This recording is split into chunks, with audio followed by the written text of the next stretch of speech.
let's start our deep dive with tearaway stabilizer. Tearaway stabilizer is a must for any sewist, whether you're a garment sewer, whether you're an embroiderer, whether you love to do decorative stitching. Tearaway stabilizer is the first stabilizer that most of us have ever used. And when you're working on something like this, happens to be a silk, and with this particular fabric, it is non-stretchy. It is a nice woven fabric, and as a garment sewist, I use a little bit of tearaway stabilizer just behind my buttonhole to make it look really nice. And I use that as well as the interfacing in the garment. So always when I'm doing buttonholes, always love to put a little bit of tearaway stabilizer, and that will help support my buttonhole. And also you can see on here a little bit of embroidery. Again, tearaway stabilizer. It's a nice fabric that I can hoop, and so love to use the tearaway that way.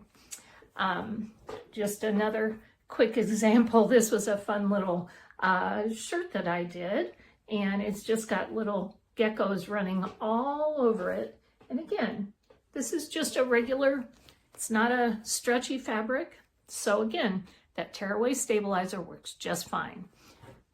And finally, if maybe you aren't an embroiderer, you don't garment sew, but you like to use your decorative stitches. This little piece is just a little sampler. And what I want to show you is, if I can get up close enough, see those decorative stitches, really pretty decorative stitches throughout. With those decorative stitches, the support is that tearaway stabilizer. So when you get done, you can tear that away. So tearaway, key for you guys as you're first working with stabilizers. That's always the first one you're going to want to purchase and have in your sewing room. There are different kinds of tearaways. Of course, I guess we always love those choices. Usually with tearaway, the couple things that are different is the weight. There is a super lightweight tearaway, regular tearaway, and then a heavyweight tearaway. Normally, in general, that's the type of stabilizer or weight of stabilizer will be dependent upon what your fabric is. So the heavier the fabric, the heavier the stabilizer you're going to use. So unlike lightweight quilting cottons or things like that, this lightweight type of tearaway is fine. If you're working on, again, wools, knits, or excuse me, not knits, that comes up next. Working on wools or maybe even denim or something like that, that's when you're going to use a regular weight tearaway, or maybe even a little bit heavier weight tearaway.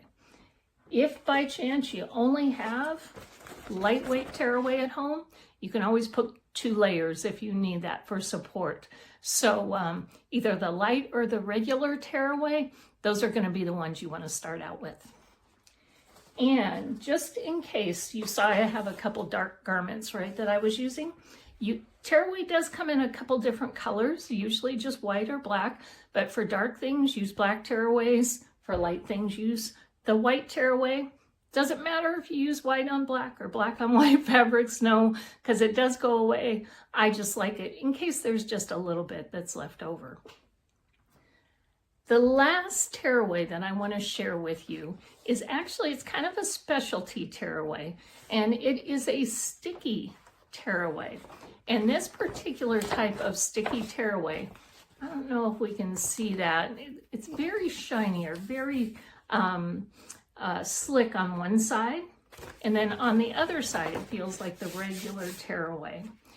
The thing with the slick on the one side is that is actually where the sticky is. And then what you do is when you either hoop or you work with this on your fabrics, basically it's usually when you're hooping, you take this part away and it exposes the sticky part so you can see how this is sticky. The reason why you would use this, especially in embroidery, so this really is for embroidery, is you're actually going to hoop the tearaway itself, the sticky tearaway. You're going to take the slicks part off and expose the sticky. And that's when you're going to work with it. And when you're trying not to actually, it's called hoop burn, when you actually hoop a fabric and it actually leaves a little bit of a indentation where the hoop was. It's going to be hard to see on camera, but this little shirt that I did, this is velvet. And with this velvet, it is not only a stretch velvet, but it's also a something that I don't want to hoop, because if I put this in the hoop, it's going to crush the velvet. So what I do is I use the sticky tearaway in the hoop, and then I can just stick my fabric in and baste around the hoop, so that'll hold everything in place. So with your tearaways, again, very first thing, if you're new to embroidery, if you're new to sewing, if you just want to enhance your decorative stitching, that tearaway stabilizer is great. It's going to give you the foundation that you need. And again, different weights will be for different weights of fabric, different weights of the stabilizer for different weights of fabrics. So everyone, that's your starting point. Go get some tearaway stabilizer. It's going to help enhance all of your sewing.